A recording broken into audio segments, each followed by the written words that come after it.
السلام عليكم ورحمة الله وبركاته. ازيكم يا حبايبي؟ عاملين ايه؟ يا رب تكونوا دايما بخير.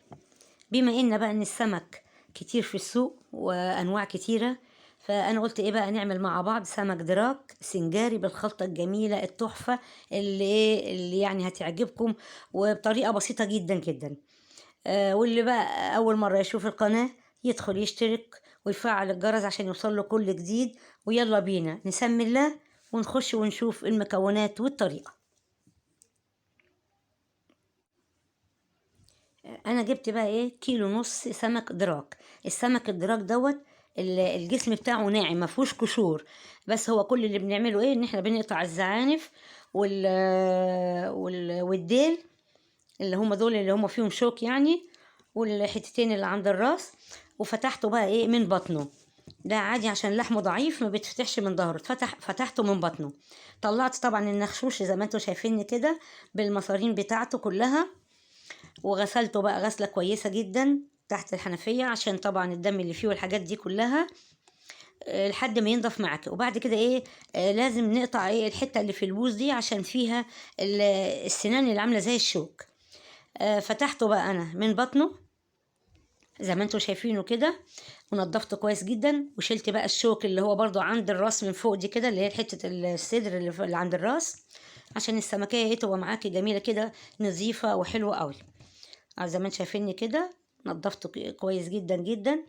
وانا كنت طبعا نقعاه بالمية والليمون الاول قبل ما انضفه، وكنت غسلاه حلو قوي. بعد كده برضو خلاص اهو قطعت بقى ايه كسرت الشوكة دي حتتين عشان لما اجي احط فيه الخلطة ياخد من الخلطة. وغسلته بقى تاني اهوت، وحطيت بقى عليه مية ساقعة، وعصرت عليه 3 ليمونات كده، وحطيت القشر فيه وشوية خل، وركنته بقى ايه على جنب لحد ما نعمل الخلطة مع بعض.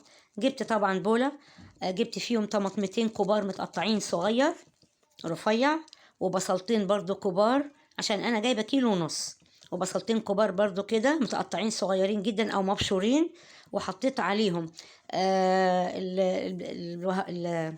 الخضرة اللي هي كزبرة وشبت وبقدونس، خدت كل نص واحدة، يعني الرابطة خدت النص بتاعها.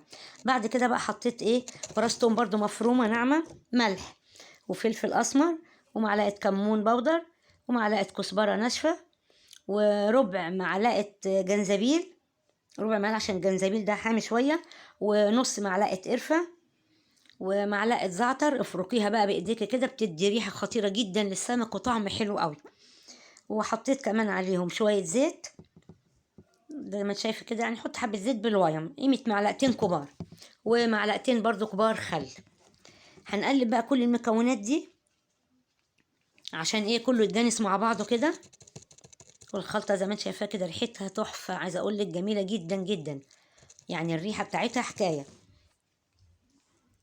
تقلبين تقلبتين كده 3 كده لحد ما كله يتجانس مع بعضه كده. خلاص جبنا بقى الصينية اللي احنا هنعمل فيها السمك، اللي هنحط فيها السمك. حطيت الاول ورقة فويل وعليها ورقة زبدة علشان السمك ما يلزقش في قلب الصينية، ولا هدهنها زيت ولا حاجة، لأن ورقة الزبدة دي هي ايه يعني بتمنع الالتصاق في الحاجة. رصيت بقى السمك كده زي ما انتوا شايفيني، رصيته كده ايه واحدة خلف خلاف علشان الصينية تاخد. الكيلو ونص كده خلاص قضوا الصينية عندي كلها. بعد كده بقى ايه هجيب الخلطة اللي احنا عملناها مع بعض دي، ونحشي بقى بيها السمكية في كل حتة كده فيها. ولو الشوكة اللي انا كسرتها كده حتتين، بس السمكة برضو سليمة ماسكة نفسها، يعني احشيها برضو بالخلطة، بحيث ان اللي هي الخلطة اللي احنا عملناها دي كلها تقضي السمك اللي انت او اللي انت هتجيبيه او اللي انا جبته اللي هو كيلو ونص. لو انت هتجيبي كيلو ونص نفس المقادير ديت اللي انا عملتها، هي كده كفت الاربع سمكات كلها كده. وزع عليها الخلطة كلها كده جميلة، تتشبع بيها كده في كل حتة كده في السمكية، ما تخليش حتة ما فيهاش خلطة. زي ما انتوا شايفيني كده اهو بوزعها لحد الراس ولحد الديل والجسم كله كده، يعني ايه وزعت الخلطة كلها. بعد كده بقى حطيت حبة زيت عشوائي برضو كده زي ما انت شايفاني، وحطيت عليهم ايه معلقة الخل. بعد كده كنا احنا بقى ايه مولعين الفرن قبلها ب10 دقايق، دخلناه على الشبكة اللي في النص، خد مني يا دوبك حوالي نص ساعة، وطلع السمك بالشكل الجميل اللي انتوا شايفينه ده. قليت بقى جنبه ايه شخرم، الشخرم دوت ما بيتنضفش، يا دوبك بس انا حطيته برضو، غسلته غسلتين كويسين، حطيته في المية، حطيت عليه برضو الليمون وملح وكمون، وبعد كده ما تبلته صفيت بقى المية وقليته في الزيت. عملت بقى كمان جنبيه رز احمر صيادية جميلة جدا والطعم حكاية، وجنبيه شوية سلطة. وأكلة سمك خطيرة جدا وهتعجب الكل، وبالهنا والشفا. واللي برضو أول مرة يشوف القناة يخش يعمل اشتراك ويفعل الجرس، وبالهنا والشفا، والسلام عليكم ورحمة الله وبركاته.